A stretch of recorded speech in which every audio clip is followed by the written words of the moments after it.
Então deixa eu explicar a vocês o que eu fiz na conferência até agora e o que eu vou fazer hoje pela manhã. Eu disse a vocês que eu faria a ordem inversa da revelação de Deus. Nós trabalhamos na quinta-feira, quem esteve aqui, um pedacinho da carta de Paulo aos Gálatas, em que ele fala bastante de lei. Teologia é bíblica, isso significa que ela tem que assumir toda a revelação de Deus.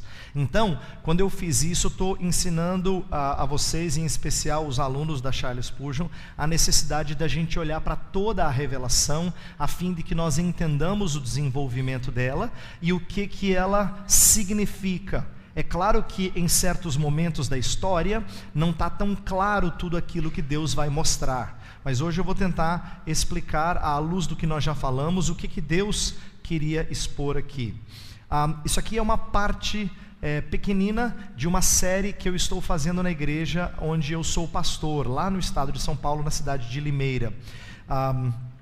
A Lei do Amor foi o título que eu e o pastor que trabalha comigo, o pastor Jailson, nós demos para falar dos 10 mandamentos. Então eu vou expor para vocês hoje, não os 10 mandamentos, mas o prefácio em que Deus vai apresentar a lei. E eu espero trazer algumas lições sobre lei e evangelho, que é o tema da nossa conferência esse ano, tá? Então eu escolhi essa mensagem porque eu acho que ela está bem relacionada ao tema de lei e evangelho. Então eu vou pedir para você abrir a sua Bíblia comigo em Êxodo capítulo 20. Nós vamos ler só os primeiros 2 versos e depois eu vou orar. Nós vamos orar e aí iniciaremos o estudo.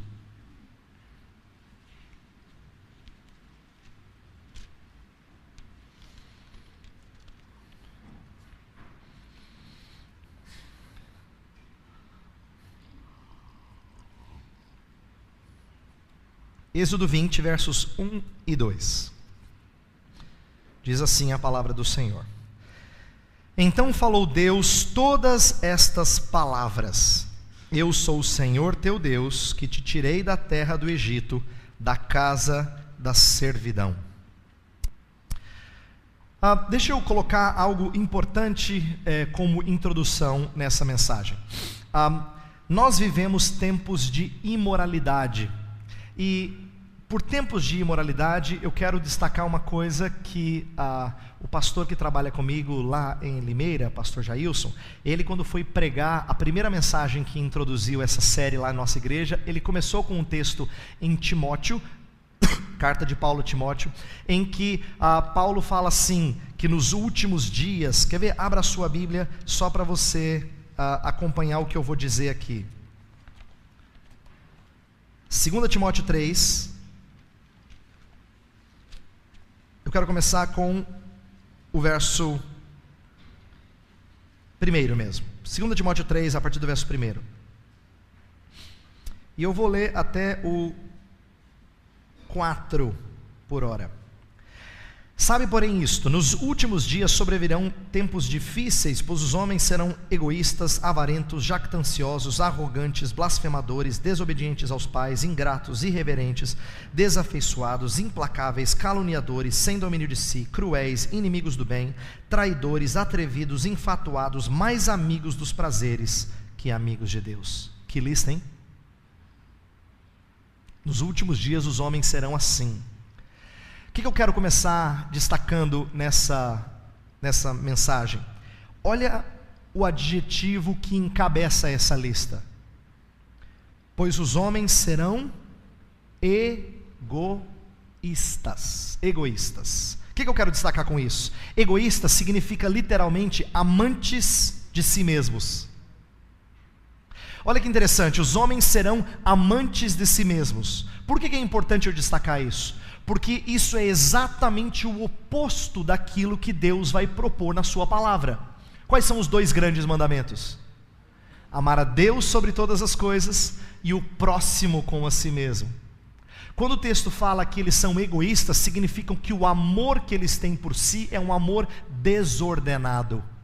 É um amor bagunçado, é um amor que coloca a si mesmo em posição superior. A gente sabe que é um egoísta na prática. O egoísta pensa em si antes do que em todo mundo. Ele pensa no seu próprio benefício. E é importante eu destacar isso para você entender que isso é o início da derrocada moral. É por isso que depois de egoístas vem tantos problemas: avarentos, jactanciosos, arrogantes, blasfemadores, desobedientes aos pais, ingratos, irreverentes. Aqui está uma quebra de uma série de mandamentos de Deus. Desobediência total a Deus, como resultado do quê? De amarem a si mesmos de maneira desordenada. Sabe uma coisa interessante que eu estava refletindo quando eu preparei essa mensagem, a primeira vez que eu a preguei? É que todo ser humano ama. Você não precisa chegar para o ser humano e dizer assim: ame. Não, é natural nele amar. O problema dele não é que ele não ama. Você vai dizer assim: pastor, mas tem tanta gente que é fria, tem tanta gente assim que parece que não ama. Não, ele pode ser frio para com você, mas ele sempre ama alguém. Sempre. Quando ele não ama você e quando ele não ama o Senhor, ele ama a si mesmo. Nós somos seres que amam por natureza. Por quê? Porque nós nos apegamos a coisas. Ninguém é desafeiçoado por completo. Ele pode ser desafeiçoado em relação a você, mas ele não é desafeiçoado por completo. Ninguém. Por quê? Porque nós somos pessoas que, por causa do pecado, tendemos a nos amar mais do que convém, de maneira superior a Deus e ao próximo. Eu começo isso para dizer o seguinte: é esse amor a si mesmo que gera uma série de problemas que são transgressão para com a lei de Deus. Eu vou tentar hoje caminhar rapidamente naquilo que Deus está ensinando no início dos 10 mandamentos, para depois no final aplicar isso à vida da igreja e para a sociedade na qual a gente vive. Porque a sociedade na qual a gente vive é uma sociedade que não quer mais ouvir falar de lei. Eles têm ojeriza para com lei, e principalmente para com a lei de Deus. Se você diz assim: mas Deus condena tal coisa, eles pararam de te ouvir, né? Já não querem mais te ouvir. Por quê? São amantes de si mesmos, egoístas.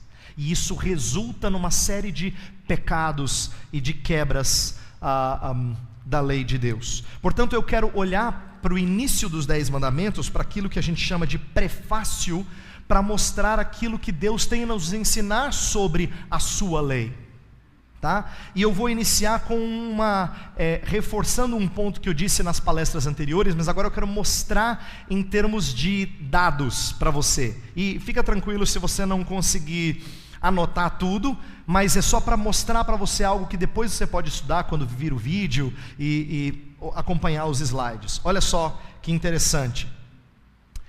Isso aqui não é minha, essa pesquisa não é minha. Isso aqui eu li um livro que tirou de Walter Kaiser, um grande estudioso do Antigo Testamento, em que ele mostra que quando Deus deu no livro de Deuteronômio capítulo 5, é a segunda vez em que os 10 mandamentos são repetidos. Quando em Deuteronômio 5 os 10 mandamentos são listados lá todos, o que segue depois no livro de Deuteronômio é uma expansão de cada um dos mandamentos. Olha que interessante o que o Walter Kaiser está colocando aqui, que é muito perspicaz. Ele não é o único, vários autores viram isso. Em Deuteronômio 12, de 1 a 3, fala que só há um Deus. Então, relação com não terás outros deuses diante de mim, primeiro mandamento. Segundo mandamento diz respeito à adoração. Capítulo 12 continua falando de como adorar a Deus, sem acrescentar, sem diminuir. O capítulo 13 e o 14 fala do nome de Deus. O final do 14 até o 16 fala do sábado. Depois fala sobre autoridade, que é honra teu pai e tua mãe, diz respeito à autoridade. Então, vários mandamentos ligados à autoridade. Depois mandamentos ligados ao homicídio, no capítulo 19, 20, 21, 22... e assim por diante. O que eu estou tentando mostrar para vocês aqui? É que os 10 mandamentos, eles não funcionam como mais um tipo de lei, assim como as outras leis em Deuteronômio. Eles são o resumo da lei, o espírito da lei. As outras leis depois, que vão descrever assim: se alguém furtar você, você deve restituir da seguinte maneira. Tem por detrás um mandamento moral: não furtarás. Aquele mandamento que fala: se alguém matar o outro, ele será punido assim, assim, assim, tem por detrás o mandamento: não matarás. O que é curioso é ver que os 10 mandamentos são dados como resumo da lei, e depois as outras leis que se seguem, sobre leis cerimoniais, leis civis, elas são uma expansão dos 10 mandamentos. Olha que curioso isso. Isso significa que os 10 mandamentos não são apenas uma parte da lei, eles são o espírito da lei. Por que Deus proíbe, por exemplo, o culto a outros deuses, e inclusive tinha punições na lei de Moisés sobre aqueles que traziam culto de outros deuses? Porque por detrás disso tem um mandamento, um princípio que é: não terás outros deuses além de mim. E assim por diante. Por que Deus então condena o falso testemunho? Porque por detrás tem: não dirás falso testemunho contra o teu próximo. Então, o que eu estou propondo nesse início é que os 10 mandamentos não funcionam como uma parte da lei somente, mas eles são o resumo da lei, o espírito por detrás das outras leis que governavam Israel. Lembra que Israel, eu dei esse exemplo antes, então eu vou repetir. Lembra que Israel tinha vários tipos de leis. Tinham leis, por exemplo, que a teologia posteriormente chamava de leis civis, que diziam respeito ao convívio de Israel como nação. Por exemplo, tinham leis que diziam como é que você tinha que colher no campo. Você colhia no campo de tal forma que os cantinhos do campo, da colheita, e aquilo que caísse pelo caminho você não pegava, porque a ideia não é maximizar lucros. A ideia é você colher o suficiente para que você tenha sustento, mas era importante deixar os cantos, ou deixar aquilo que caía. Por quê? Porque Deus tinha um princípio por detrás. E o princípio não é só não matar, é promover a vida do próximo. Então tinha uma regra no que diz respeito à colheita, que tinha por detrás o espírito de preservar a vida do seu compatriota. Quando você fazia medidas, você não podia usar falsos pesos. Por quê? Porque por detrás tinha o não furtarás. Quando você fazia, eu dei esse exemplo ontem, antes de ontem, quando você fazia um edifício, uma casa, no andar de cima você tinha que colocar um parapeito. É uma regra de engenharia. Seria a mesma coisa o que o corpo de bombeiros hoje exige para que um edifício fique pronto para ser habitado ou ser utilizado. O corpo de bombeiros tem regras. São regras para a cidadania, para a civilidade da cidade e tudo mais. São leis civis, a gente chamaria assim. Mas o que está por detrás dessas regras do corpo de bombeiros? Ou o parapeito em cima do edifício? Está o princípio de que a gente tem que lutar para preservar a vida do outro. Então olha que interessante, os 10 mandamentos não são só uma parte da lei, eles são o resumo da lei. Olha só, tem mais sobre o resumo da lei. As leis cerimoniais prefiguravam a Cristo como profeta e sacerdote, enquanto as leis civis prefiguravam a Cristo como o grande rei. Essas leis já perderam a sua validade, mas o espírito por detrás delas, a lei moral, é sempiterno, isto é perene, permanece para sempre. O que eu quero ensinar a vocês é o seguinte: as leis cerimoniais, elas apontavam para a obra de Cristo como sacerdote. Ele não ofereceria um sacrifício a Deus por causa dos seus pecados? Jesus é ao mesmo tempo o sacerdote e a ovelha. Ele é o sacerdote, o sumo sacerdote, diz Hebreus, que entra no Santo dos Santos, mas ele é o cordeiro sem mancha. Ele é quem oferta, e ele é quem sacrifica, e ele é a própria oferta, não é? Então, as leis cerimoniais sobre como prestar culto, como fazer sacrifício a animais e tudo mais, tal, como proceder no tabernáculo. Você lembra que no tabernáculo, o desenho do tabernáculo, ele tinha todo um ensinamento sobre a maneira como você deve se aproximar de Deus.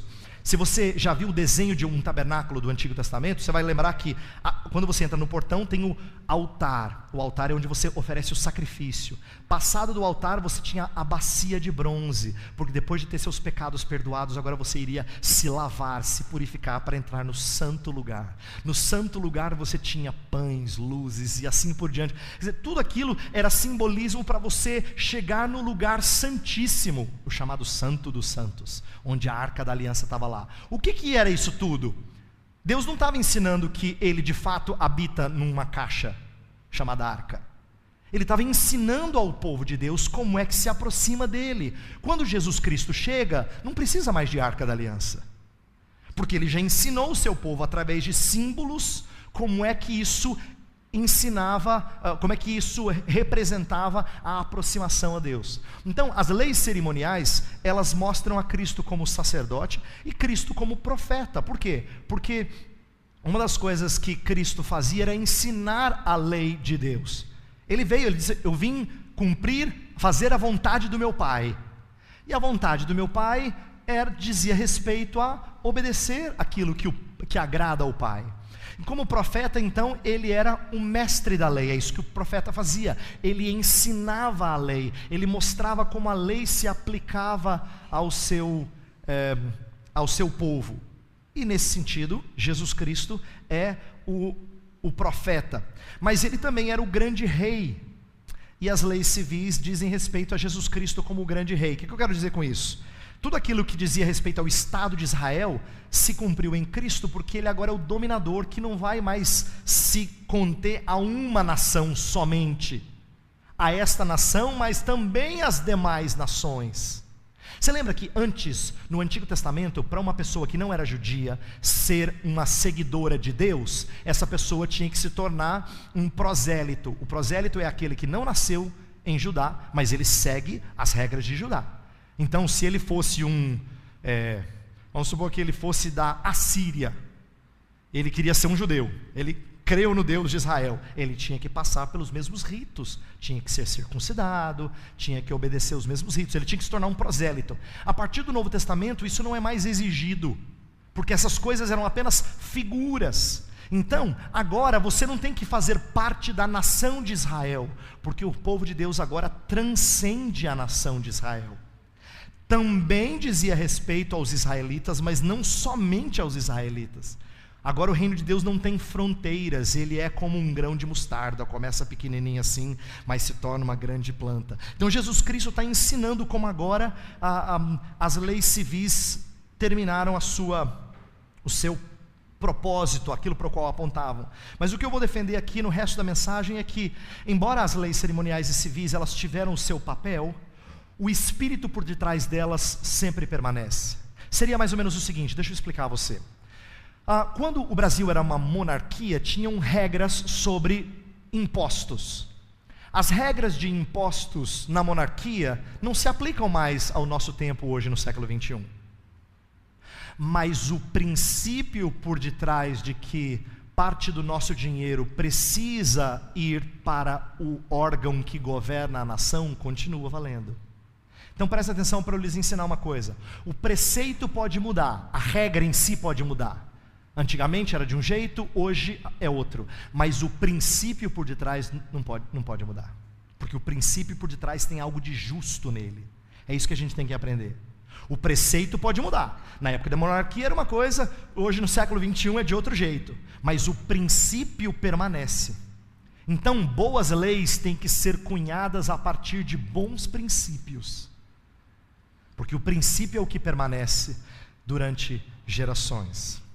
Inclusive os 10 mandamentos são tratados na Bíblia como um pacote de leis. Por que eu coloquei aqui pacote? Eu quero dizer uma coisa completa. Eles são chamados de as 10 palavras. Nesses textos aí que eu coloquei, Êxodo 34, Deuteronômio 4, Deuteronômio 10, eles são chamados frequentemente as 10 palavras. As 10 palavras. Por isso lá no texto que a gente leu de Êxodo, fala assim: então Deus falou todas estas palavras, que são os 10 mandamentos. Eles são chamados de palavras.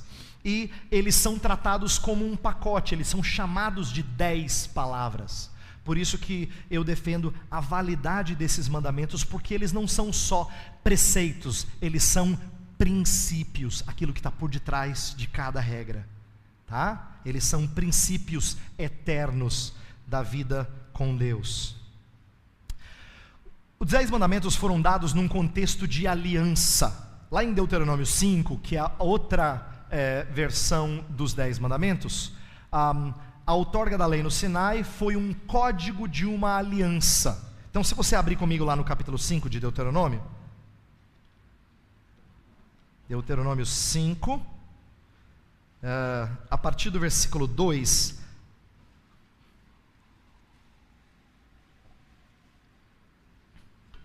Olha só. O Senhor nosso Deus fez aliança conosco em Horebe. Veja que está falando que Horebe é um outro nome para o Monte Sinai, tá?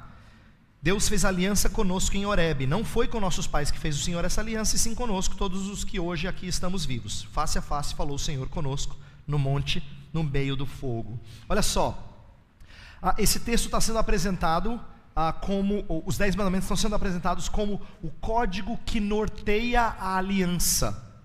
Agora, por que é interessante eu falar isso a você? Porque quando eu falo que é o código que norteia a aliança, não significa que a aliança é baseada na lei, mas que a aliança precisa de leis para reger um relacionamento. Então, assim como num casamento, por exemplo, quando a gente assina um contrato, a gente não quer dizer que o casamento é baseado no contrato. Presta atenção, o contrato é a concretização dessa união entre um casal, e ela é necessária, mas ela dita as regras de como a coisa deve ser.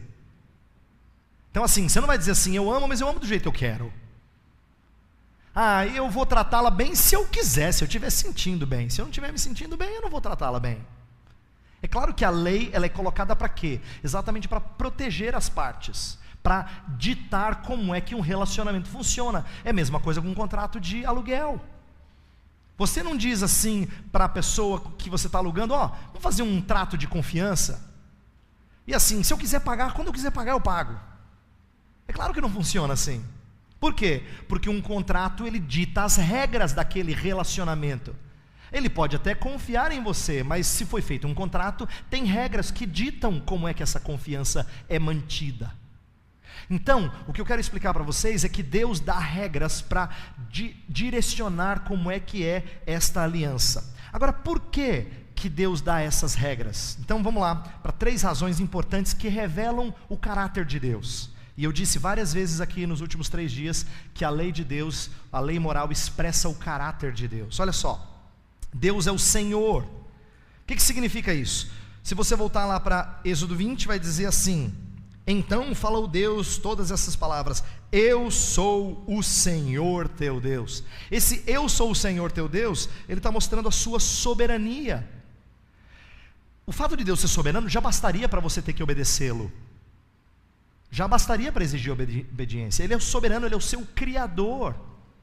Inclusive ele se apresenta assim porque é importante uma visão da glória de Deus para que a gente responda com temor e obediência. Eu vou falar agora para os pais em relação às crianças, algo que você pai já experimentou.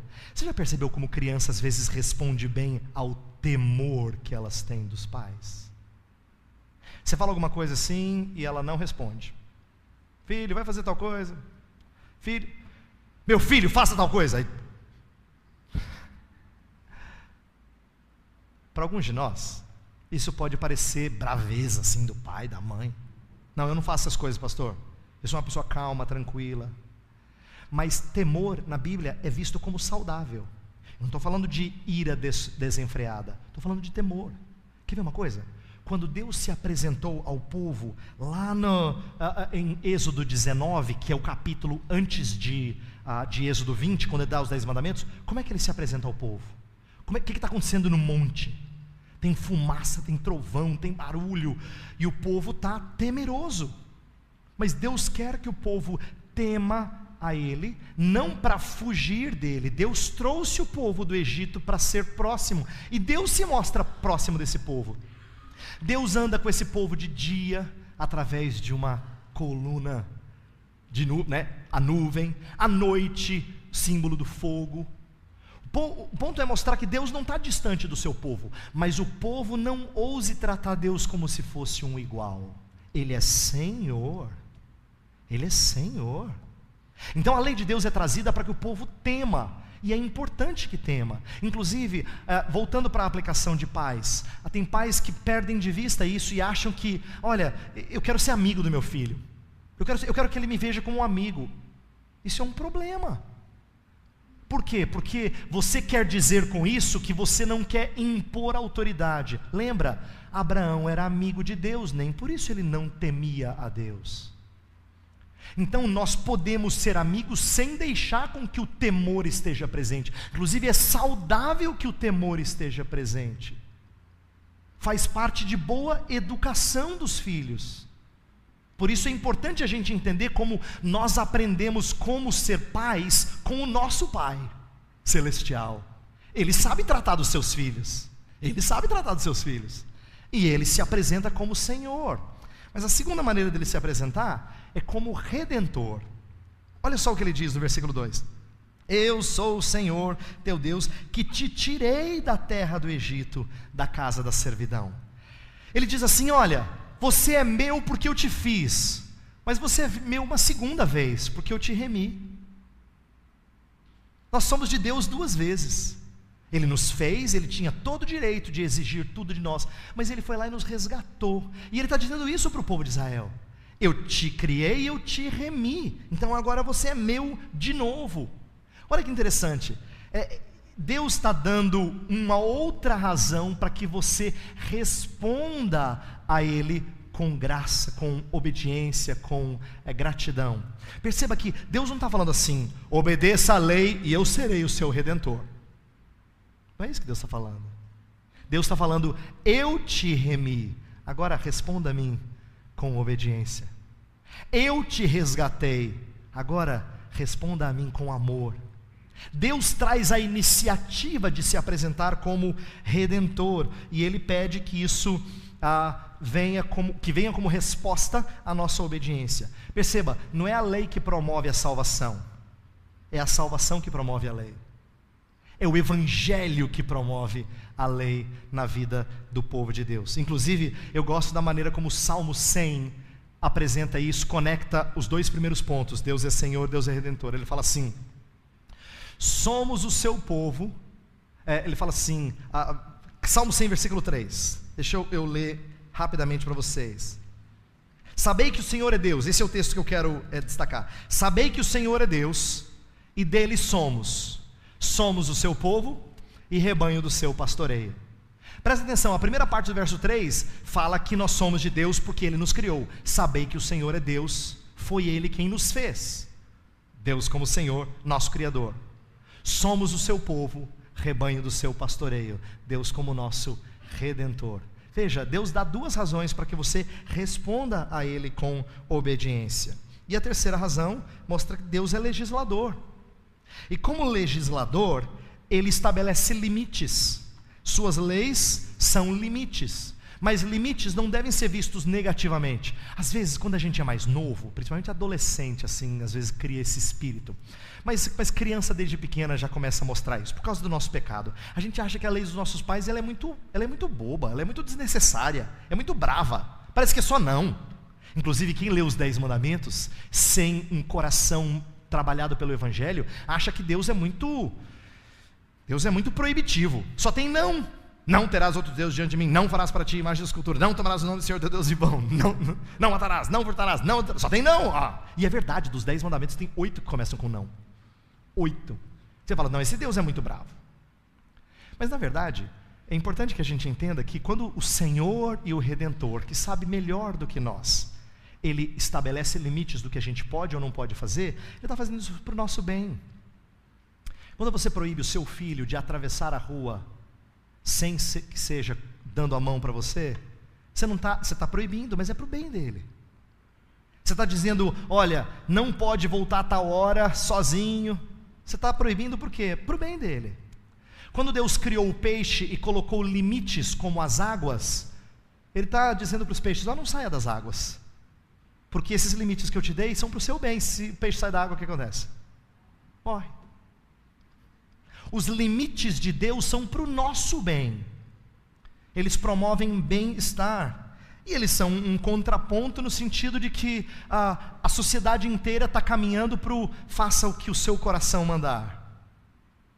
E Deus está dizendo, não, molde o seu coração ao que eu mandar.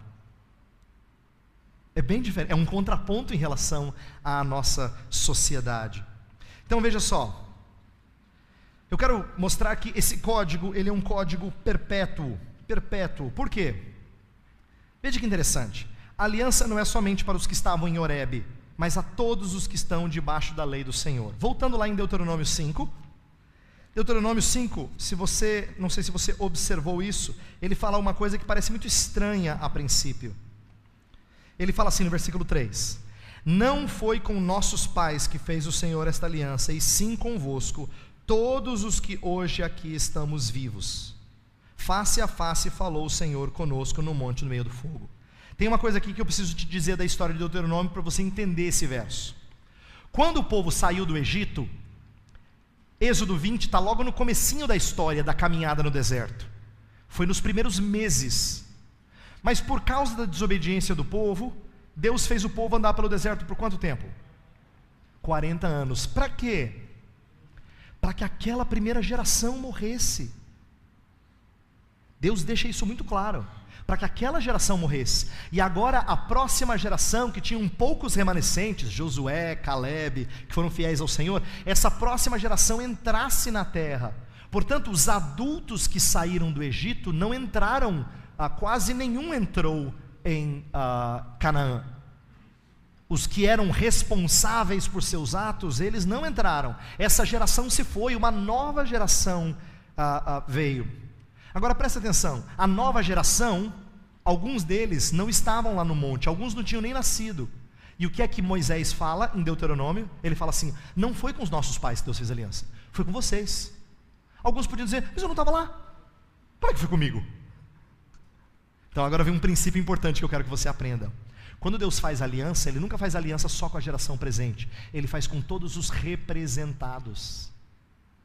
Quando Deus fez aliança com Adão, a teologia reformada entende isso, fez aliança com todos os seus representados. Quando fez aliança com Noé, aquilo que Deus prometeu a Noé vale para todos os seus representados. Quando Deus fez aliança com Abraão, você estava representado. Em ti serão benditas todas as famílias da terra. Você estava representado. Quando Deus fez aliança com Moisés, a mesma coisa. Em Jesus Cristo, a mesma coisa. Por que eu estou dizendo isso? A aliança não é feita só com aqueles que ali estão, mas todos os representados pelo representante. Quando Deus fez aliança com Moisés, Moisés aqui é um tipo de Jesus Cristo. Presta atenção. Por quê? Ele aponta para Jesus Cristo. Porque o povo está amedrontado, o monte está aquela cena temerosa, mas Deus não fala para o povo fugir. Ele chama o mediador para subir no monte. E é com o mediador que Deus fala. E Deus dá para Moisés a lei e fala assim: agora leva a lei de volta para o povo. Deus fez a mesma coisa com o seu filho. O seu filho é aquele que adentra o santíssimo lugar e nos conecta com Deus, para que agora a gente tenha acesso a Deus. O que eu quero mostrar para vocês é o seguinte: Deus está ensinando que a aliança ela é feita não só com aqueles que estavam lá em Sinai, mas com as gerações seguintes. E eu entendo que isso vai valer não só para aquela geração ali de Deuteronômio 5, vai valer para as próximas gerações do povo. Por exemplo, a continuidade da aliança é evidenciada na perpetuidade da lei. Ontem, eu e o Dr. Roque falamos sobre um texto de Jeremias 31. Em Jeremias 31, no versículo 33, fala assim: eu inscreverei as minhas leis no coração. Naquela época, qual era a lei que o povo tinha? Era a lei de Deus, era a lei que tinha sido dada através de Moisés. É claro que Deus não está inscrevendo no coração de que Ele só é agradado mediante sacrifício de cordeiro de 1 ano sem máculas, porque isso perde a sua validade com a chegada de Jesus Cristo. Então o que está sendo impresso no coração deles? A lei moral. É a lei moral que está sendo impressa no coração deles, para que eles obedeçam a Deus. E num certo sentido, isso tem uma primeira aplicação para quem volta do exílio. Então deixa eu explicar isso agora. Quando Jeremias estava profetizando, Jeremias estava falando para um povo que estava em pecado e estava entrando no cativeiro babilônico. E entrou no cativeiro babilônico, isto é, foi dominado pela Babilônia por causa dos seus constantes pecados de idolatria. Trocaram Deus por outros deuses. E aí Deus alertou século após século após século, até que eles entraram em cativeiro. Bem, presta atenção. Eles estão em cativeiro e eles ouvem primeiro de Jeremias 31, depois de Ezequiel, que está no cativeiro, duas promessas parecidas, de que as leis seriam escritas e isso seria feito por obra do Espírito Santo, diz Ezequiel. Presta atenção agora. Esses textos são trabalhados no Novo Testamento, em especial o de Jeremias 31. Se esse texto, isso aqui é importante para você compreender como é que funciona a profecia do Antigo Testamento. Se esse texto só se aplica ao Novo Testamento, então quem recebeu essa mensagem lá atrás não fazia sentido. Sentido nenhum. Porque se Jeremias disse assim, então eu vou fazer isso no coração de vocês, mas só daqui a uns 600 anos, gente. Para eles não tinha valor. Por isso que a gente tem que entender profecia do Antigo Testamento assim. Quando alguma profecia sobre Jesus Cristo foi proferida por algum profeta, embora o cumprimento maior seja lá em Jesus Cristo, ele tem que ter algum sentido, alguma validade para a geração que está ouvindo aquilo. Eles estão absorvendo aquilo e crendo na promessa de Deus. E olha que interessante, quando o povo volta do cativeiro, uma coisa bastante curiosa que vários historiadores destacam, é que o povo, em certa medida, aprende a não cair em pecados de idolatria. As idolatrias de adorar Baal, Moloque, outros deuses antes do cativeiro babilônico, elas não se repetem mais na medida em que aconteceram antes. Significa que o povo ficou totalmente obediente à lei? Claro que não. Mas eles aprenderam uma lição. Então, num certo sentido, Deus está dizendo assim, eu vou limpar vocês, mas o povo continua a falhar na sua totalidade. Por isso que, na lei como um todo, por isso que no Novo Testamento isso tem um cumprimento mais pleno, quando Jesus Cristo vai dizer que essa lei vai ser trabalhada pelo Espírito Santo de Deus. E no Novo Testamento, tanto Jesus Cristo como Paulo confirmam a validade dos 10 mandamentos. Olha só, Jesus, quando o jovem rico chegou para ele e falou assim, que farei para herdar a vida eterna? O que ele disse? Sabes os mandamentos. Aí ele cita, não matarás, não furtarás, honra teu pai e tua mãe. Ele está citando, ele está citando a segunda parte dos 10 mandamentos, aquela parte que fala dos mandamentos relacionados ao próximo, tá? E aí o jovem fala assim, já tenho cumprido. Jesus, portanto, não está descartando esses mandamentos, ele está dizendo que esses mandamentos são importantes. Você acha que você pode adquirir vida pelo seu próprio esforço? Não, faz o seguinte, cumpre a lei. E aí o jovem rico acha que já cumpriu a lei. O que Jesus Cristo faz? Eu disse isso antes para vocês, eu vou repetir. Ele pega a lei e dá aquela espremidinha. Ele fala assim, você ama o próximo mesmo? Então faz o seguinte, vai, vende tudo que tem e dá aos pobres. Aí doeu. Aí ele esmagou assim onde doía. Ele mexeu no ídolo do jovem rico. Entendeu? Você acha que você realmente é obediente à lei? Você é perfeito, nota 10? Vamos ver. E ele saiu triste. Por quê? Porque ele era um homem de muitas riquezas. Presta atenção, outros homens de Deus eram de muitas riquezas, mas não tiveram problema com as suas riquezas, abriram mão delas. Você lembra do que aconteceu com o trapaceiro Zaqueu? Ele era um homem de muitas riquezas, mas Jesus transformou o coração dele. Tanto é que ele abriu mão das riquezas. Ele passou a vida inteira cobrando impostos de maneira ilícita, mas quando Jesus foi jantar na casa dele, qual é o resultado? Ele fala assim, Jesus, eu vou dar muito mais àqueles de quem eu extorqui dinheiro. Ele vai além daquilo que era exigido.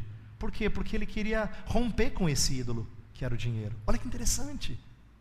Estou tentando mostrar para vocês o que? Jesus Cristo está pegando os 10 mandamentos e mostrando a utilidade dele na nossa vida hoje. Paulo faz a mesma coisa, lá em Romanos 13. Abre em Romanos 13.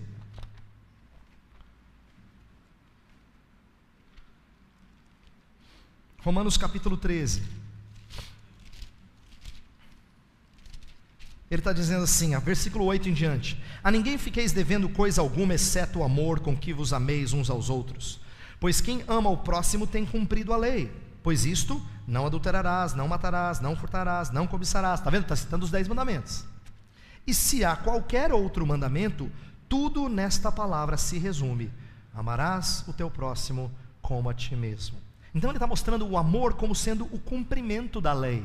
Ele não está descartando a lei. Ele só está dizendo que quem ama, cumpre lei. Eu citei várias vezes as palavras de Jesus aqui na primeira mensagem. Na primeira noite, aquele que tem os meus mandamentos e os guarda, esse é o que me ama. Então, a gente expressa amor para com Deus em obediência aos seus mandamentos. E o que a gente vê no Novo Testamento é a repetição desses mandamentos como sendo a essência daquilo que Deus espera de nós. Deixa eu explicar algo importante, que é a razão talvez principal pela qual eu quis trazer essa mensagem hoje para fechar.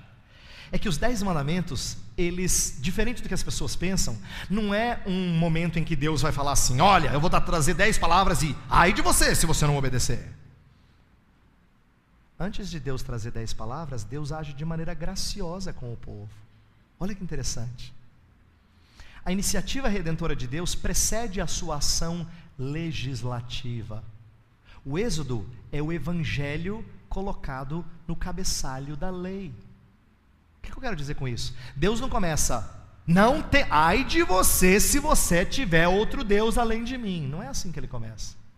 Ele fala assim: eu sou o Senhor teu Deus, que te tirou da casa da servidão, da terra do Egito. Tá bom? Fui eu que te salvei. Então faz o seguinte: não tem outro Deus além de mim. Case-se comigo somente. Tá bom? Fui eu que te remi, não foram os outros deuses. Deus está mostrando a sua graça antes de colocar a lei. O evangelho é colocado no cabeçalho da lei. Olha que interessante. Deus não exige do povo uma obediência à lei para que Deus abençoe com a sua graça. A sua graça precede o evangelho. A sua graça precede a lei. O Antigo Testamento, portanto, não é composto só de lei. Eu já ensinei isso na quinta-feira. Não é composto só de lei, mas está repleto do evangelho da graça. Em Romanos 4 fala que Abraão foi justificado pela fé. Em Gálatas 3:8, que foi um texto que a gente leu, fala que Deus pré-anunciou o evangelho a Abraão. Em Hebreus 4 fala que os pais ouviram as boas novas. Então, evangelho está presente em toda a escritura. Não é só quando Jesus chegou e aí Mateus, Marcos, Lucas e João escreveram evangelhos. Antes do Antigo Testamento era só lei, era difícil, viu, pastor? Nossa, eu não queria estar naquele tempo. Mas quando Jesus chegou, evangelho. Não é verdade. Quando Jesus chegou, esse evangelho ficou mais sublime e mais glorioso do que tinha sido visto antes. Mas ele estava lá. Ele estava lá. Quando, por exemplo, o povo de Deus caía em pecados, uma das coisas mais lindas de ouvir com os profetas é o evangelho da graça. Deixa eu te dar uma dica aqui para os estudantes de teologia em especial, mas vale para todo membro, mas em especial para os estudantes de teologia, para você depois mergulhar na Bíblia. Preste atenção para um padrão que existe nos profetas. Eles passam boa parte do livro deles aplicando a lei e é só chibatada. Você vai levando só cacetada. No finalzinho do livro, quase todos eles vão trazer uma mensagem de graça. Por exemplo, Miqueias tem umas frases assim, falando do pecado do povo. No finalzinho ele fala que ele lança os pecados nas profundezas dos mares. Amós fala do pecado do povo, de várias nações, e fala das vacas de Bazã, usa uns termos assim fortes, né? Ó mulheres, vacas de Bazã. Amós, pega leve aí. Mas no finalzinho ele mostra o evangelho da graça. Mesma coisa com Sofonias, mesma coisa com Jonas, o profeta que veio anunciar juízo. O que Deus mostra no final? Perdão, graça para com os ninivitas. Olha que interessante. O tempo todo no Antigo Testamento tem evangelho, o tempo todo. Os profetas estão falando da lei de Deus, mas é porque eles querem levar o povo de Deus ao arrependimento, para que recebam a graça. A lei foi acrescentada para mostrar a transgressão, a gente estudou em Gálatas 3 na quinta-feira. Então a redenção de Cristo, para vivermos em novidade de vida, é apenas a expansão do que já estava nos 10 mandamentos. Quando Jesus Cristo fala assim, que agora nós temos que andar em novidade de vida, quando, por exemplo, ele ensina em Efésios, em Colossenses, sobre como nós devemos tratar um escravo, um empregado, ou tratar o marido, a esposa, Jesus, através dos apóstolos, está expandindo a lei moral que já tinha sido ensinada no Antigo Testamento. Ele só está dando agora um entendimento mais profundo, mais rico daquilo que tinha sido ensinado.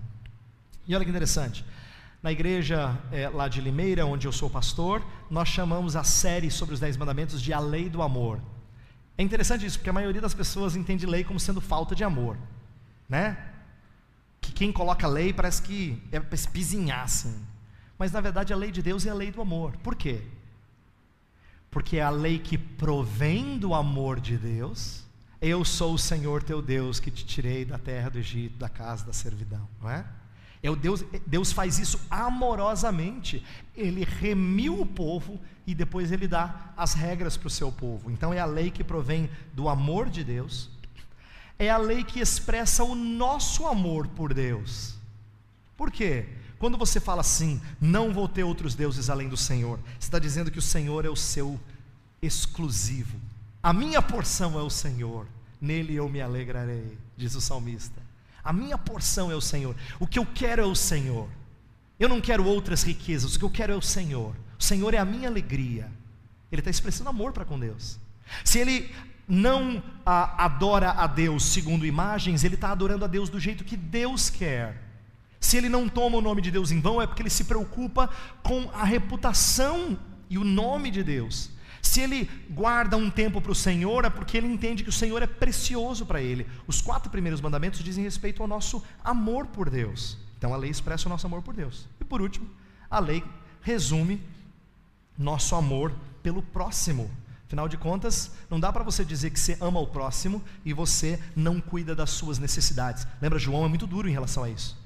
Ele falou assim, não adianta você dizer que você ama o próximo e você vê ele padecendo fome e você não lhe socorre. Você não ama o próximo.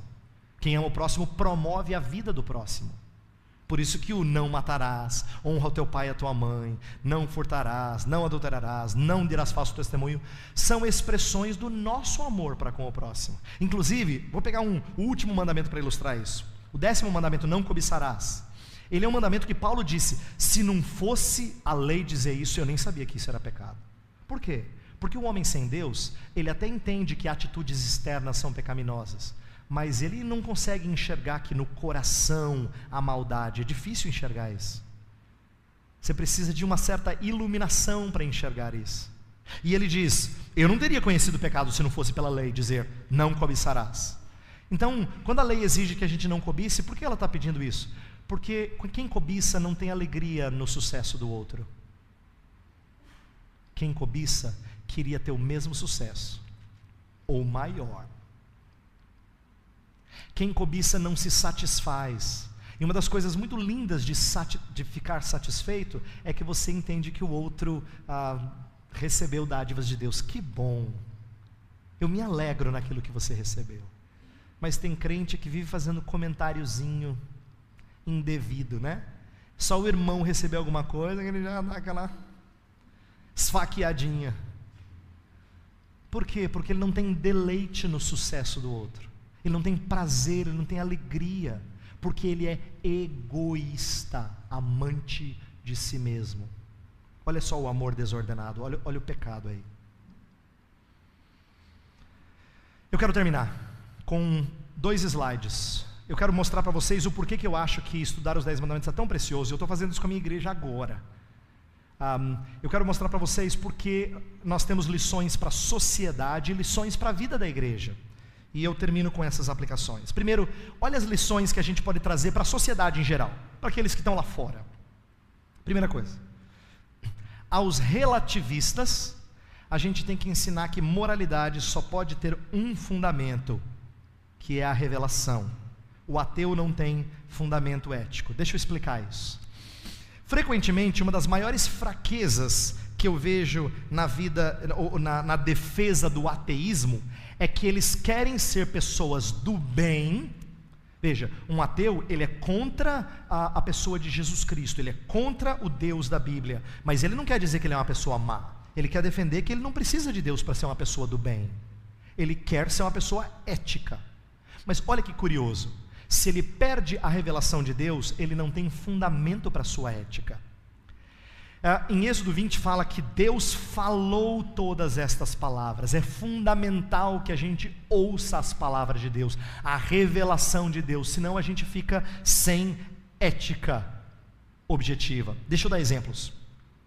Quando uma pessoa diz que não crê na Bíblia Sagrada, mas crê no evolucionismo darwinista, tudo que a evolução faz é descrever como a natureza é. Isto é, ela é vence quem é o mais forte, o mais apto. Mas imagina se a gente fosse imitar a ética daquilo que é descrito. Se vence o mais apto, então como é que ia ser na sociedade?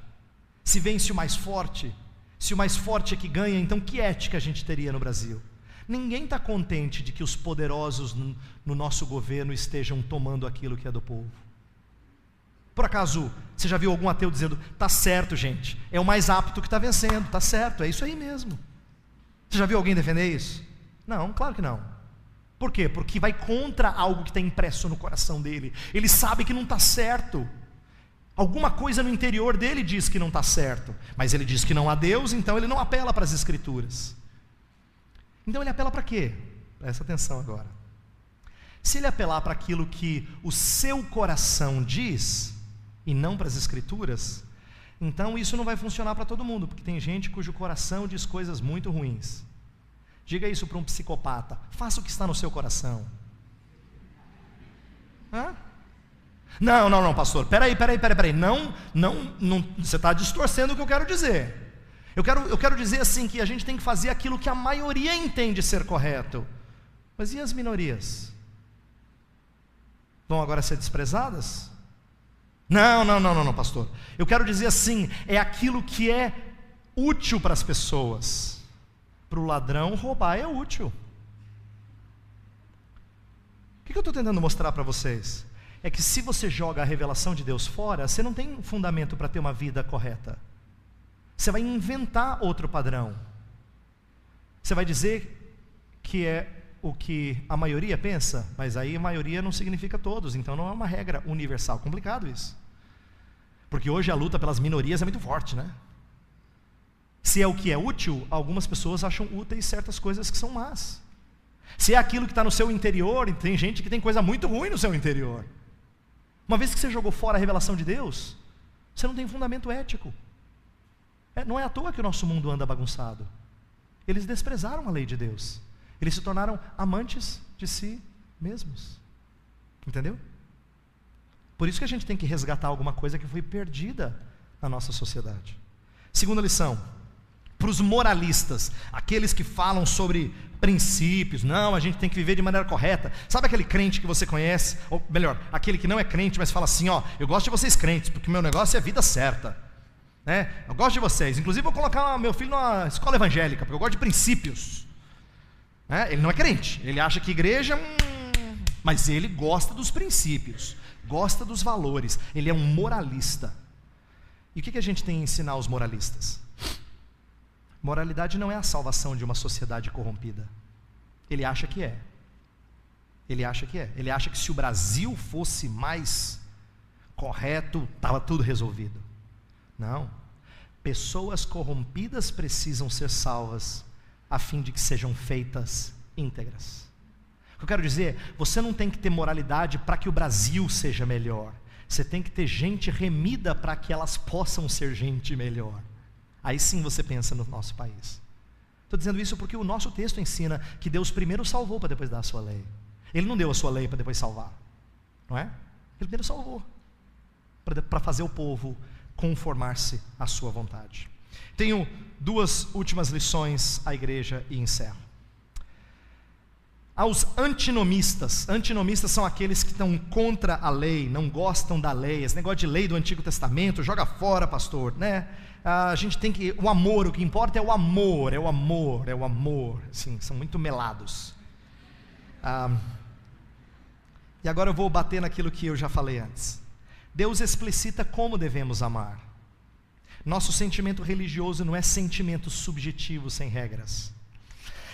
Quando você vai dar um presente para alguém, você presenteia esse alguém. Quando você vai dar um presente para alguém que você ama, você presenteia esse alguém com algo que você gosta ou com algo que ela gosta? O que eu quero dizer é o seguinte: para a gente expressar amor tem regras, tem maneiras de expressar amor. Quando você quer expressar amor para alguém, você fala assim, eu te dei esse presente aqui, eu sei que você não gosta, mas eu adoro. Claro que não é assim. Você quer expressar amor para alguém, você vai dar alguma coisa que ele gosta, que ela gosta. Porque é assim que a gente mostra amor. Tem regras para mostrar amor. E Deus deu regras para mostrar amor por Ele. Você não pode dizer assim: Deus, eu te amo muito, mas eu tenho tanto amor para dar que eu amo outros deuses. Olha só, eu vou falar de uma frase feia e séria. Não é assim que alguns homens tão obscurecidos de entendimento falam da sua infidelidade matrimonial? Alguns homens chegam ao absurdo de dizer assim: meu bem, eu tenho muito amor para dar, mas eu amo você também. Desculpa, me perdoe a palavra, mas é um safado. É um homem sem Deus, é ímpio. É uma pessoa vã. É uma pessoa que não entendeu a lei de Deus mesmo. Assim como eu não posso dizer para o meu Deus: Deus, eu te amo, mas eu também amo os outros deuses. Não, amor tem regras. Amor tem regras. Eu tenho que aprender como é que eu expresso amor para com o meu Deus e para com o meu próximo.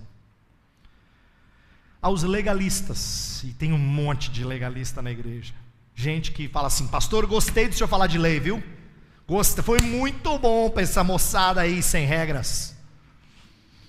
Esse é o espírito legalista. Então agora uma lição para os legalistas: não espere conquistar o favor e agrado de Deus pela sua obediência. Tem gente que acha que Deus olha lá do céu e fala assim: muito bom, gostei, hein? Deus não se agrada da sua obediência. Eu tenho uma coisa para te dizer: a sua obediência é muito fraca ainda. Deus só olha para você com favor porque Ele olha para o Filho dele. É só por isso que Ele olha com favor para você.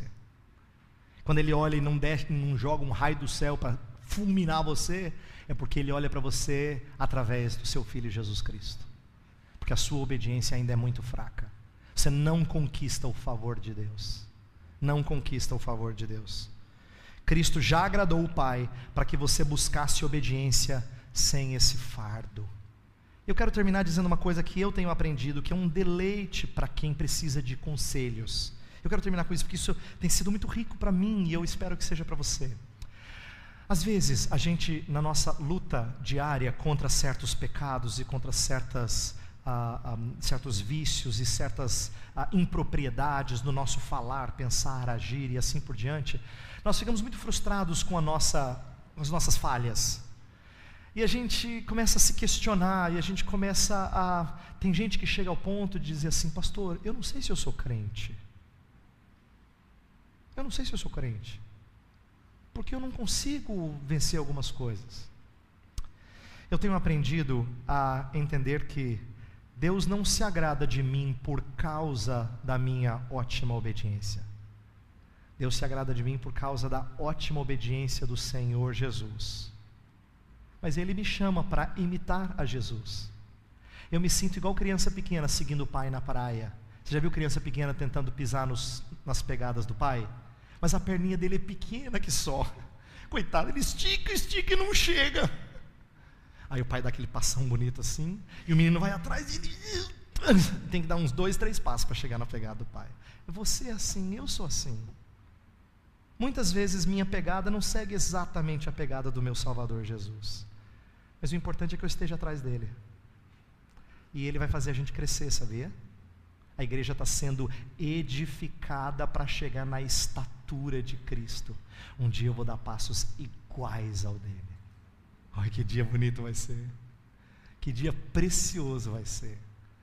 Eu queria que você lutasse contra o legalismo. Não pense que Deus vai gostar de você porque você é muito bom e obediente e certinho e ortodoxo. Deus já gosta de você por causa do seu filho, mas Ele quer agora que você seja igual ao seu filho.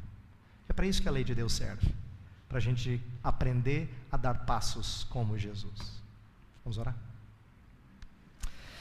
Senhor nosso Deus, nós pedimos perdão pelas vezes em que nós reagimos de maneira errônea para com a lei, ou jogando ela fora, ou idolatrando a lei a tal ponto que nós achamos que nós agradamos o Senhor